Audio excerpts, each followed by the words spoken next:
दोस्तों, एक नगर में एक महान बौद्ध भिक्षु रहा करते थे। वह बहुत ज्ञानी थे और बहुत ही शांत स्वभाव के थे और उनकी यह बात ही उनकी विशेषता भी थी। एक बार की बात है, बौद्ध भिक्षु नगरवासियों को उपदेश दे रहे थे। बौद्ध भिक्षु कह रहे थे कि शब्दों में जीवन बदलने की शक्ति होती है। अपने शब्दों से जीवन बदलो। हम जो भी शब्द अपने लिए या दूसरों के लिए कहते हैं या जो भी बातें करते हैं, उस पे हमें ध्यान देना चाहिए।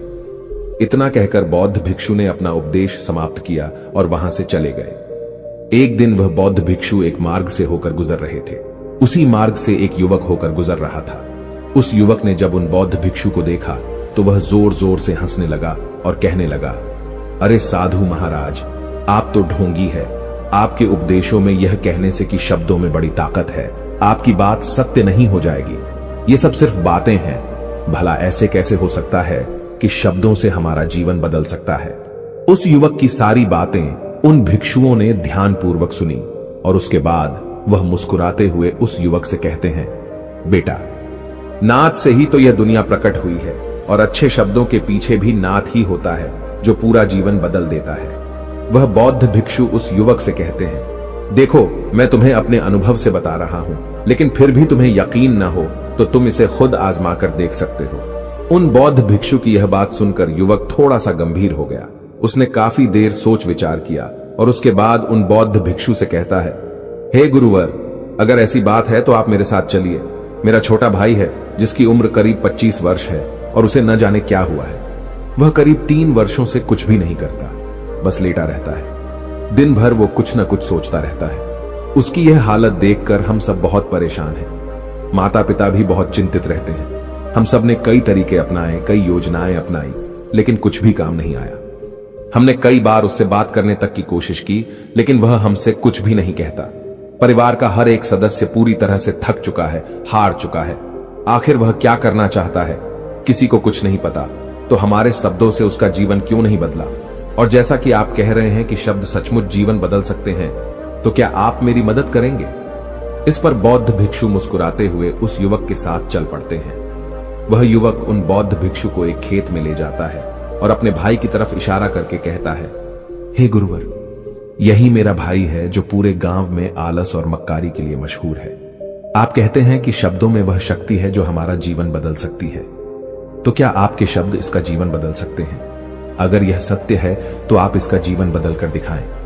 उन बौद्ध भिक्षुओं ने उस युवक के भाई को ध्यानपूर्वक देखा। वह एक पेड़ की छांव में आराम से सो रहा था। जब बौद्ध भिक्षु उस युवक के भाई के पास पहुंचे और आराम से उसके सर पर हाथ फिराते हुए कहते हैं, उठो बेटा, बहुत देर हो चुकी है। यह सोने का समय नहीं, यह तो जागने का समय है।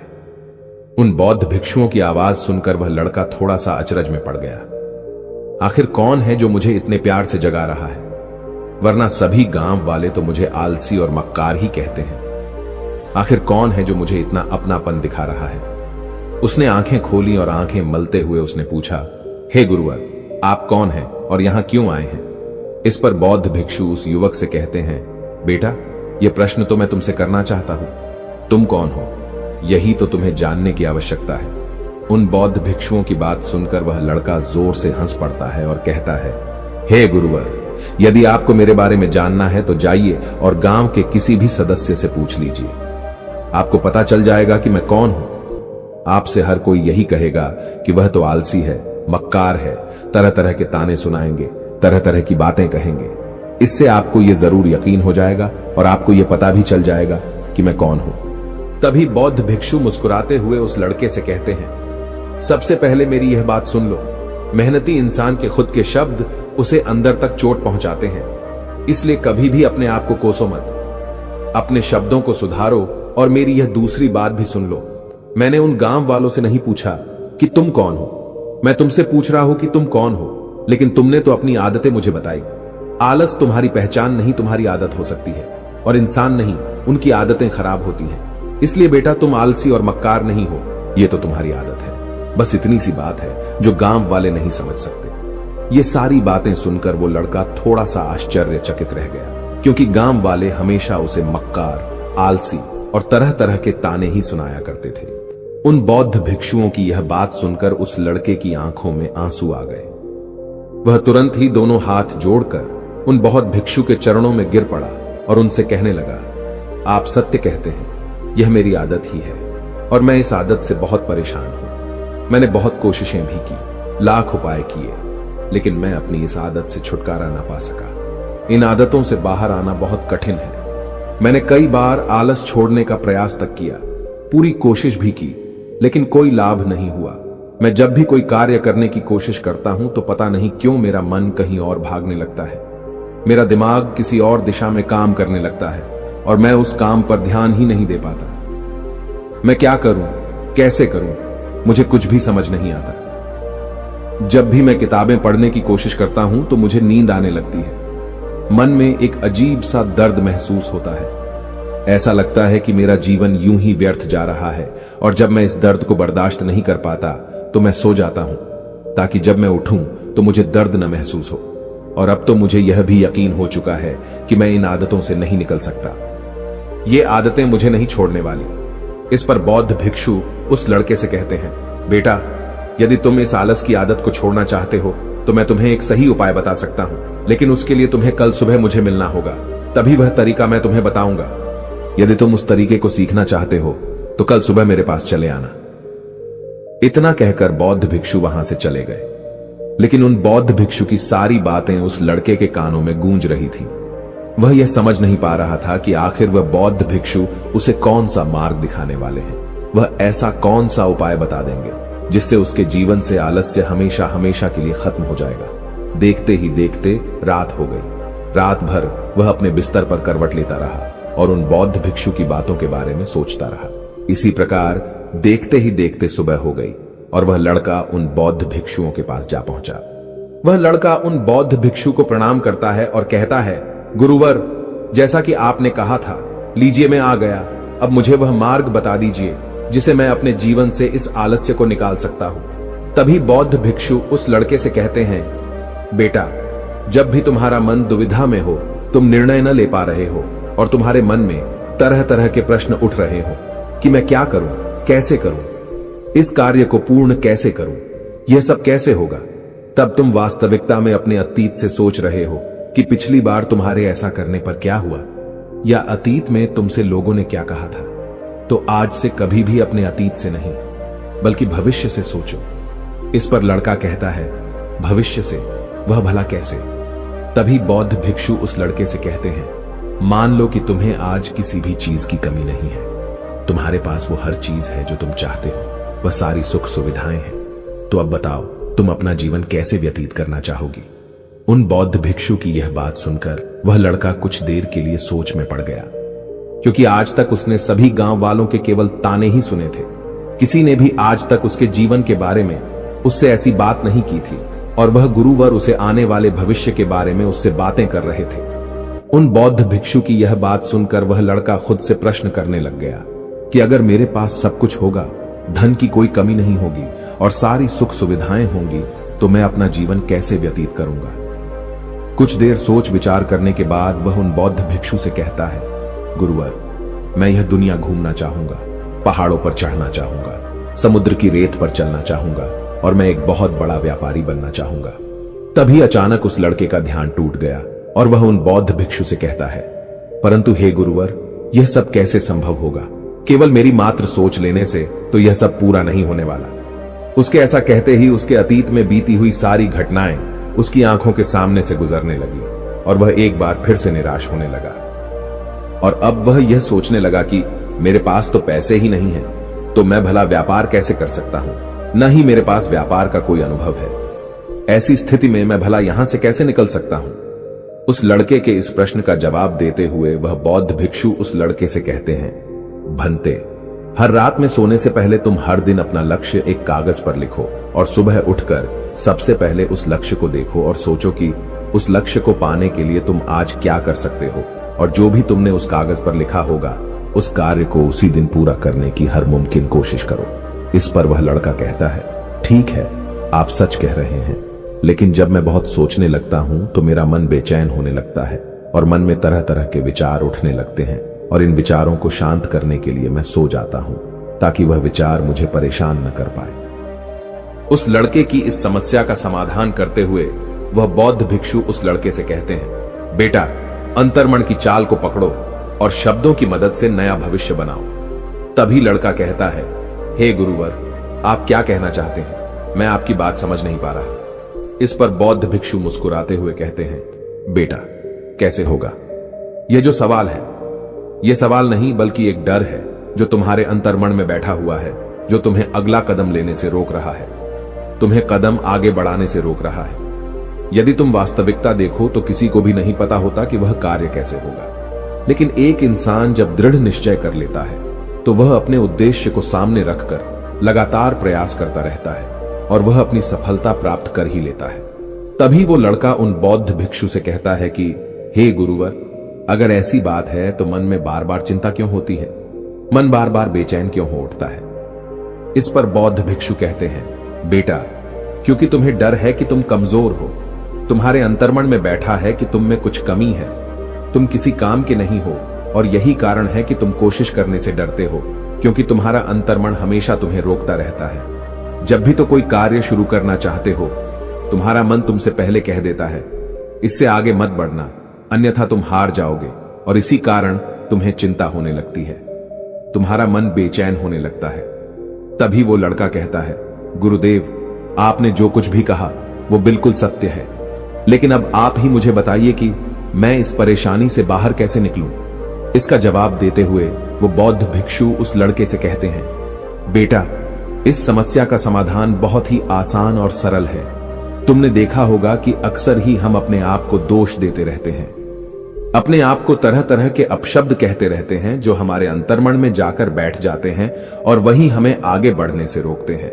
और इन शब्दों का हम पर बहुत गहरा प्रभाव भी पड़ता है, क्योंकि जैसा हम खुद से कहते हैं, जैसा हम पूरी भावनाओं के साथ सोचते हैं, हम वैसा ही बनते चले जाते हैं। इसलिए यदि तुम खुद को बदलना चाहते हो तो कि तुम भी काबिल बन सको, तो तुम्हें अपने अंतर्मन को नए संदेश देने की जरूरत है, जैसे कि मेरे शरीर का हर एक कण, हर एक हिस्सा, हर एक विचार शांति और ऊर्जा से भरा हुआ है। मैं दृढ़ संकल्प और आत्मविश्वास के साथ हर दिन के लक्ष्यों को पूरा करता हूं। मैं अपने कमजोरी को अभ्यास में बदलता हूं, चिंता को ध्यान में बदलता हूं। मैं उत्साह और ऊर्जा से भरा हुआ हूं, लगातार अपने लक्ष्यों पर काम करता हूं। ऐसे शब्द जब तुम खुद से कहोगे तो तुम शक्तिशाली महसूस करने लगोगे और तुम्हारी सारी चिंताएं खत्म होने लगेंगी, क्योंकि यही शब्दों की ताकत है। वह तुम वही बना देंगे जो तुम खुद से कहोगे। तुम जितनी भावना के साथ यह वाक्य बोलते हो, उसे महसूस करते हो, उतनी ही भावनाओं से यह शब्द तुम पर असर करना शुरू कर देंगे। धीरे धीरे यह शब्द तुम्हारे मन और व्यक्तित्व की सोच का हिस्सा बन जाएंगे। लेकिन मेरी एक बात याद रखना कि तुम्हारा अंतर्मन इतनी आसानी से हार नहीं मानने वाला। जब तुम आगे बढ़ोगे तो मौका मिलते ही वह तुम्हें पीछे खींचेगा। तुम्हारे अतीत के बीते हुए सारे कड़वे अनुभव तुम्हें याद दिलाएगा, ताकि तुम डर जाओ और एक बार फिर से अपने लक्ष्य का पीछा करना छोड़ दो। लेकिन तुम्हें इसकी चिंता नहीं करनी है। उन सकारात्मक शब्दों के कारण तुम्हारा मन सकारात्मक विचारों को स्वीकार करने लगेगा। आगे वह बौद्ध भिक्षु उस लड़के को चेतावनी देते हुए कहते हैं, मेरी एक बात और याद रखना कि तुम्हारा ध्यान आलस्य पर नहीं होना चाहिए, अर्थात तुम्हें कभी आलस नहीं मिटाना, बल्कि तुम्हें एक नए भविष्य का निर्माण करना है, एक नए व्यक्तित्व का निर्माण करना है। तुम्हारा पूरा ध्यान केवल इस पर ही होना चाहिए। उन बौद्ध भिक्षुओं की बात सुनकर लड़का कहता है, ठीक है गुरुवर, आप जैसा कहते हैं मैं वैसा ही करूंगा। तभी वह बौद्ध भिक्षु उस लड़के से कहते हैं, बेटा, अभी तो मैं इस गांव से जा रहा हूं, लेकिन कुछ सालों के बाद मैं वापस आऊंगा। इतना कहकर बौद्ध भिक्षु वहां से चले गए और वह लड़का अपने घर लौट गया। लेकिन अब उस लड़के के मन में तरह तरह के विचार चल रहे थे। वह लड़का यह सोच रहा था कि अगर मैं अपनी मनपसंद जिंदगी जीने लगूंगा, अगर मैं दुनिया घूमने लगा, नए लोगों से मिलने लगा और अपनी पसंद का काम करने लगा, तो मेरी जिंदगी कैसी होगी। उस बात को ध्यान करके उसने एक कागज पर अपना लक्ष्य लिखा और लिखकर सो गया। अगली सुबह जब उसकी आंखें खुली तो उसने उस पेपर पर लिखा हुआ लक्ष्य एक बार दोहराया। उसके बाद वह कुछ देर के लिए शांत हो गया। तभी उसे उन बौद्ध भिक्षु की बात याद आई कि तुम अपने लक्ष्य के लिए आज क्या कर सकते हो। उसने खुद से सवाल किया कि मैं आज अपने इस लक्ष्य को प्राप्त करने के लिए क्या कर सकता हूं। तभी उसे एक बार फिर से उस पेपर की तरफ ध्यान दिया। उस पेपर पर लिखा था कि मैं बाजार जाता हूं और लोग व्यापार करने की कौन सी चीजें, कौन से सामान लेकर आते हैं। मैं उन चीजों को देखता, उन चीजों को पता करता। वो पढ़ने के बाद तुरंत ही बाजार चला गया। वह अलग अलग दुकानों पर बैठा उन्हें देखा, लेकिन उसे कुछ समझ नहीं आ रहा था, क्योंकि लोग अलग अलग व्यापार कर रहे थे, अलग अलग तरह की चीजें और सामान ले रहे थे, और किसी ने उसकी कोई मदद नहीं की। वह बहुत उदास हो गया और निराश होकर वापस घर लौट आया। तभी उस लड़के को उन बौद्ध भिक्षु की एक और बात याद आई। शब्दों में बहुत ताकत है और शब्द हमारा जीवन बदल सकते हैं। उसे वह सकारात्मक विचार याद आए। वह उन्हें सुबह शाम दोहराने लगा और अब से वह हर दिन ऐसा ही करता। देखते ही देखते 1 महीना बीत चुका था, लेकिन अब तक उसके जीवन में कोई बदलाव नहीं आया था। अब वह लड़का यह सोचकर निराश होने लगा था कि उसके जीवन में तो कुछ भी परिवर्तन नहीं हो रहा। लेकिन 1 महीने के बाद उसे महसूस हो रहा था कि वह पहले से अच्छा महसूस कर रहा है। उसका दिमाग अब अच्छी तरह से सोच पा रहा है। वह पहले से ज्यादा चलने फिरने लगा है। धीरे धीरे उसे समझ में आने लगा कि जो लोग आगे बढ़ते हैं, महान काम करते हैं, उनकी सोच में कितना अंतर होता है। वे लोग हमेशा शक्तिशाली विचार सोचते हैं। दूसरों की छोटी सोच और डर से वह कभी प्रभावित नहीं होते। जब भी उनके सामने कोई मुश्किल आन पड़ती है तो वह घबराते नहीं, बल्कि उस समस्या का समाधान निकालते हैं। इस समस्या के समाधान पर ध्यान केंद्रित करते हैं और न ही वह कभी किसी का इंतजार करते हैं। वह केवल खुद पर विश्वास करते हैं और तुरंत ही कदम आगे बढ़ाते। जब उस लड़के को ये सारी बातें समझ में आने लगीं, तो उसने भी धीरे धीरे अपने कदम आगे बढ़ाने शुरू किए। उसने बिल्कुल वैसा ही व्यवहार करना शुरू किया। अब से वो कभी खाली नहीं बैठता था।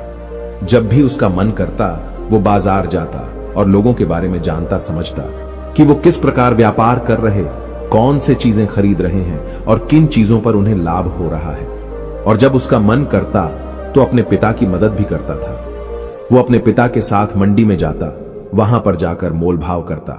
ते हमेशा कुछ न कुछ सीखने में ही जुटा रहता है। तभी एक दिन गांव में एक मसाले का व्यापारी आया। उसे कुछ पढ़े लिखे नौजवानों की जरूरत थी, जो माल की गिनती कर सके और हिसाब रखने का काम कर सके। वह लड़का अपने लक्ष्य को जानता था कि उसे क्या पाना है। उसे समझ में आ गया था कि इस काम से उसे बहुत कुछ सीखने को मिलेगा। बेहिचक उस सेठ के पास पहुंच गया।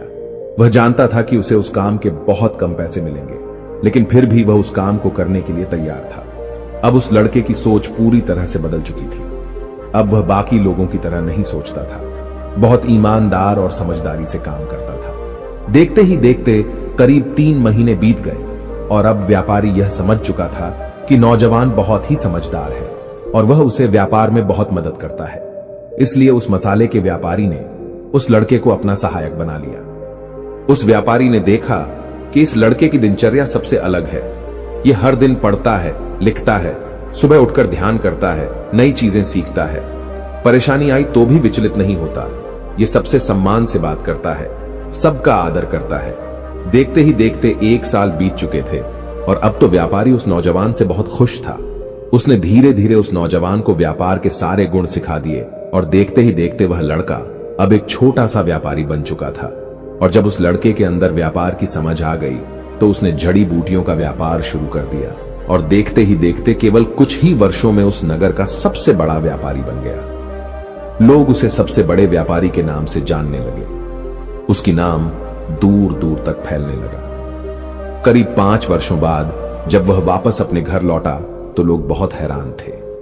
उसे देखकर लोग बहुत अचंभित थे। उसके सारे जानने वालों ने उस लड़के से पूछा, तुम इतना कैसे बदल गए? तब उसने कहा, उन गुरु ने सच ही कहा था, शब्दों से हम जीवन बदल सकते हैं। वैसे आपने आज के इस वीडियो से क्या सीखा हो, मुझे आप कमेंट में जरूर बताइएगा। इसी के साथ में उम्मीद है कि आपको आज की ये वीडियो जरूर पसंद आई होगी। तो इस वीडियो को लाइक और अपने दोस्तों के साथ शेयर भी जरूर कीजिएगा और हमें ऐसे ही सपोर्ट करने के लिए चैनल को सब्सक्राइब जरूर दबा दीजिएगा। तो चलिए फिर मिलते हैं अगली वीडियो में। तब तक के लिए अपना ख्याल रखें। धन्यवाद और नमो बुद्धाय।